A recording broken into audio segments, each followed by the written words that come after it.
You thought you were done, but no, there are 35 more Windows commands you need to know. Let's get right to it. The first thing we'll do is launch our command prompt in Beast Mode, Mr. Beast Mode. So either hit Windows key S on your keyboard or click the Windows icon in your taskbar. From there, type in CMD, right click, and run as administrator. But oh, hold up. What if it just ran as administrator by default all the time? Instead of clicking run as administrator, click on open file location. There we have our command prompt shortcut. Go ahead and right click that, click on properties, advanced, and click on run as administrator. By default, sucker. Click OK, apply, OK. So now every time you run command prompt, it will default to beast mode every time. This command will help you hide all your deep, dark secrets. The weird photos, the journal, everything. First, I'll take all my images in my journal and send them to a zip folder. And then with the copy command, I can hide this zip file inside a photo of a kitten. Copy /B. Specify the image, plus the name of your folder, and then the name of your new secret photo. Done. To the random person, it's just a photo. To you, it's a safe with all your stuff. With this command, we can encrypt every file in that folder so that no one can even open it if they do find it. Cipher /E, and the folder I'm in, every file encrypted. So now only I can open these files and no one else can. This command is crazy. We can hide our folders from everyone. Like this folder here with all my secrets. Keep an eye on it, it's gonna disappear. I'll type in attrib +H+S+R and the name of our folder. Boom, it's gone. Even we can't see it. To bring it back, just do the opposite. Change your pluses to minuses, removing those attributes and the invisibility cloak, and there it is. NetSH WLAN show profile. This command will show you every Wi-Fi network you've ever connected to. And what's even crazier is you can see the Wi-Fi passwords for every network right here in your terminal. Same command, NetSH WLAN show profile, specify the wireless network. I'll say C butterfly, and then type in key = clear to see the Wi-Fi password in plain text. There it is, right here. If you want to see all Wi-Fi passwords for everything you have stored, this crazy command, this one-liner, will send you all of them. Now that's too much info, too much to parse through in a command prompt. What do you say we put it into a file? Let's do that same command once more, but at the very end we'll do side arrow, I think that's what they're called, and then the name of our file, Wi-Fi passwords.txt. And bam, all right there in a file. Austin, blur these please. Now, you're never gonna remember that command, ever. So let's say we put it into a batch file for safekeeping. Open Notepad. I'll paste in this command, and these will all be below by the way. File, save as, all files, and we'll call it wifi.bat. Now we just type in wifi.bat. And there they are. This is a quick way to find out all the info on your system. You simply type in system info. Like this. And it shows you your system info. SCP or secure copy lets you copy a file to a remote server securely. Type in SCP, the file you want to copy, and then the username and the server you want to copy to. Mine will be root at the IP address, then colon and where you want to store it on that server. Hit enter, authenticate with your password, and bam, that file is copied. I use this all the time. Now I bet you didn't know this one. Check this out. Right from Explorer, wherever I am, let's say I'm in Call of Duty, I can go up to the address bar, type in CMD, and suddenly a terminal, a command prompt, and Call of Duty, just like that. That's awesome. I can also do it in reverse. Where I'm at right now in the command prompt, I'll type in Explorer, and then dot right after that, Explorer window open right where I am. That's awesome. Did you know you can map any folder on your system as a mounted drive? For real, check this out. The command will be subst, subst, and then a drive letter. Let's say S for do you want some more coffee? Then we'll put a colon after that, and then the location. Let's just use the one we have right here. I'll put that inside quotations, and I think it did it. Let's go check. Let's open up Explorer. And yeah, there it is, drive S. If I click on that, it goes right to the Call of Duty folder like I mapped it. That's so weird. You'll probably want to undo that. So the command is subst /D and then the drive letter, which was, oh, S for some more coffee. Okay, time for a quick coffee break. And this coffee break and the entire video is sponsored by IT Pro TV, which is now IT Pro from ACI Learning. Now, you're gonna need them because what I'm showing you here is just scratching the surface on IT. If you wanna get a job and change your stinking life, they've got all the training you need to start learning and growing. So I don't care if you're just getting started or you're a seasoned veteran, there are always things you have to learn because hey, we're in IT and things are constantly changing. So whether it's that first cert or you finally want to learn hacking, they've got your back. And I'm scared to say this, but you probably don't even need coffee. No, what am I saying? Of course you need coffee. But if you don't drink coffee, you may not need it. Because they're so entertaining, they won't put you to sleep. Like seriously, if you hang out with my friends like Daniel Lowry and Ronnie Wong, you're gonna have a good time. So CCNA, A+, cloud stuff, ethical hacking, they got everything. And when you're done watching, you can actually just start doing. They've got labs baked in. And practice exams that'll help prepare you for exams. That's probably self-explanatory. So, if you want to learn IT, like me, check out IT Pro TV, link below. And if you use my code NetworkChuck, you get 30% off forever. So just do it. It's cool. Coffee break, over. Now it's time to make your command prompt pretty. First command is color. Type in color and just pick some random numbers, like 2 and 4. Ah! No, I can't see anything. 0, 1. Well, that's kind of nice. 4, 2. Okay, so let me get some help here. Color / question mark. So here's the colors. Let's get it back. 7, 0. Nope, opposite. 0, 7. Actually, I'm gonna change it for the entire video. Let's go green on black, old school. So 2 will be green, that's the text. Black, 0, the background. Nope, I had it wrong.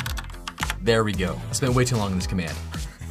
The first number is the background, second number is the text. Now we can do more to make this thing pretty. Like we can change this. Check it out. Type in prompt, bracket, hey beautiful, closing bracket, and then $G. Now that's how you have a prompt right there. Now you didn't need the brackets, but I thought it was prettier. Since we're talking about pretty, you could do it just like this, but that's not as pretty. Now if this is not your thing, just simply type in prompt, and it will reset it. Now if you want to be even more extra, because you do, and I do too, you can change the title of your window as well, for some reason. It's all for prettiness. So just type in title, and then what you want to title it.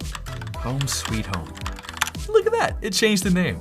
That's nice. How much can you curl? This next section is crazy. You ready for this? Modern Windows, like Windows 11, I think 10, has curl built in. Curl is amazing. So with the curl command, we can do things like, hey, what's the weather? We can check the weather in our command prompt. Curl WTTR-IN / where are you? I'm in Dallas. The weather, right there in your command prompt. This is the coolest way to check the weather, hands down. This one's pretty cool. You can actually shorten links. See where it goes before you open it. Type in curl and a few parameters like head and location, and then the shortened URL. Just paste it in there and we'll get some info. And then because we only care about the location of it, where it's going, we'll do a bracket, type in find string, and type in location. Bam, shortened link goes here. And also you should go there and check it out, IT Pro TV. Shameless plug. You can also check the status of a website to see if it's up. Type in curl, -I, then lowercase s, and the website, networkchuck.com. Is it up right now? Sure hope so. Yeah, it is, 200 OK, which also happens to be the name of the coffee I'm drinking right now. Wow. Oh my goodness, where do I buy some? Curl continues. What's your public IP address? Find out right from the command line. Curl, check IP.amazon.aws.com.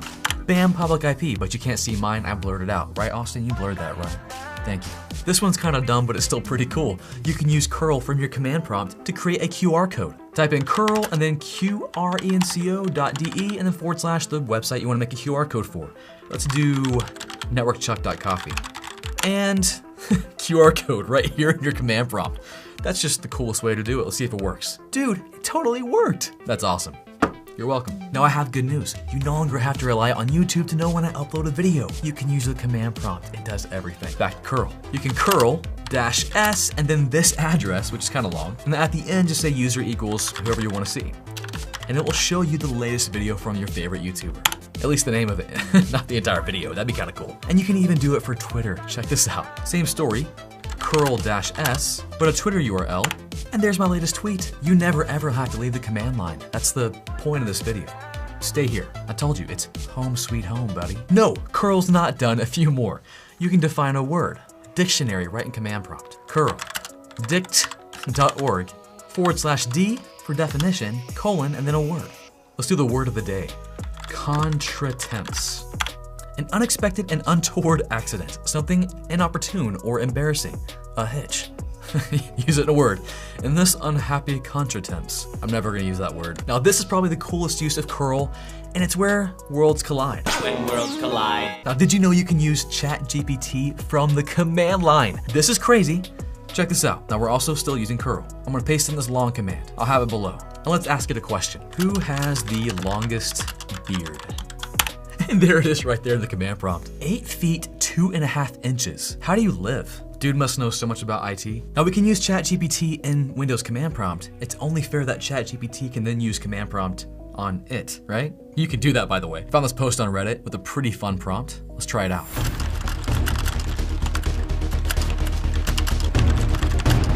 Okay, we got it set up. Let's see if it works. Yeah, I think so. Okay, well you can't curl. or do anything else. Busted is stupid. Here's a fun one. You can open a website right from your terminal. Just type in start, the website, and it opens. With these two commands, you can delete all the temporary files to save some space if you're running out of space. So you can download that new Call of Duty update. Run that command, and then run this command. Space restored. This one's pretty dumb and pretty fun. You may not have this command. Type in telnet and just see if you have it. Hit enter. Oh, you don't have it. Let's make sure you have it real quick. Hit Windows key S and just search for features. And click on that first option here, turn Windows features on or off. We're going to enable telnet, a very old protocol that's probably not safer to use for most things. Find telnet, click on it. To enable it, click OK. It's gonna install it real quick. Done, super fast. Now if you type in telnet, it should work. How do I get out of here? Oh, just type in Q. Okay, type in Q. Took me a minute to figure it out. Now time for the fun stuff. Type in telnet and then telehack.com. Ready? Go. Now pick your poison. Like maybe you want to watch Star Wars in your terminal. Why not? Type in Star Wars, and we're just gonna watch this for the rest of the video. Ah! I'm kinda into this. Okay, that's enough. Let's get out of there. I hit Control C to stop it. Let's try one more, like aquarium. It's aquarium, I hear it. I mean, that's just nice to have. Now time for the Fs. F1 through 9 can actually make it pretty awesome on your command prompt. F1 will type in each letter from the last command. It's kind of strange. That's cool though. Let me try it again with a real command. Yeah, like I don't know what the use case is for that. F2 is even weirder. So like, for example, if I type in ipconfig, that's the previous command. If I type in F2, it's gonna prompt me to copy the previous command up to a certain character. If I type in like I, it's just gonna copy some of it. I don't know, why? Comment below if you have a use case for that. I don't know. F3 is more useful. It'll copy the entire previous line. Okay, get that. F4 is weird too. If I type in ipconfig again, and I have to go to the beginning of the line, I'll type in F4 and it'll say like, where do you want to delete the character up to? Okay, let's delete it up to I. Okay, that's weird. I don't know. Again, I'm sure people like are amazing at this and find a great use case. I don't get it. F5 is pretty cool. You can cycle through previous commands. Just F5 it. Yeah, I like it. F6 enters the EOF, or the end of file indicator. That's handy for when you're typing stuff. F7 is pretty cool. It opens up a list of previous commands. Now, this is probably the coolest one here. I wanna do that one. Like, that's awesome, right? Like, okay, that's, yep. F8 will like enter the very first command you typed in ever in this terminal, or this command prompt, which apparently was CLS. And then F9 is pretty weird. It'll enter a previous command, but it'll prompt you for the number. So like, I don't know, 24. Okay, that was the 24th command I entered in this terminal. Again, weird use case. Now to get a proper list of all your commands printed out, you can do this. DOS key, /history, everything you ever did written right here. It's pretty cool. Now this next command is gonna break your brain a little bit, because what we're using right now, the command prompt, it's old news, it's stupid. I shouldn't even showed you this. The new kid on the block is terminal. Built into Windows 11, you can install it on Windows 10. We're gonna close command prompt, and now search for terminal. This thing's pretty slick. You can do everything we just did in command prompt. For example, we'll probably want to open command prompt because it defaulted to PowerShell. I'll cover that in a second. Click on the little tab here and do command prompt. But that's the killer feature, right? Tabs. Oh my gosh, so cool. Now because we're in terminal, it opens up some new features we can talk about. For example, maybe you're trying to use secure copy to copy a file, but you're like, man, what's that file name? I don't know where it is. I don't want to type it out. You can just open it and Explorer, find it, and just drag it there. And it copies it. Could you imagine typing this out or trying to find it? That's awesome. Another cool thing is that no matter where you are in Explorer, you can shift right click a folder and say, open in terminal. And bam, there you are. If you need help, just simply ask for it. Type in help. And it'll give you pretty much every command you could ever want, I think. It's a lot of them. And typing in any of these commands, like subst or start, you can do a /? To see how to use it. This command is not one at all. It's this advice. Use this. Use PowerShell. PowerShell is better than Windows command prompt in a lot of ways. Now, don't get me wrong, I still use command prompt for a lot of things. It's just out of habit. It's what I've used my entire career. But if you want to learn anything, you want to dive deep, PowerShell is powerful. It's like command prompt, but better. And you can do a lot more. And to use PowerShell, it's already right here in terminal. You can switch back and forth between actually Azure Cloud Shell command prompt and Windows PowerShell. That's the video. See you later.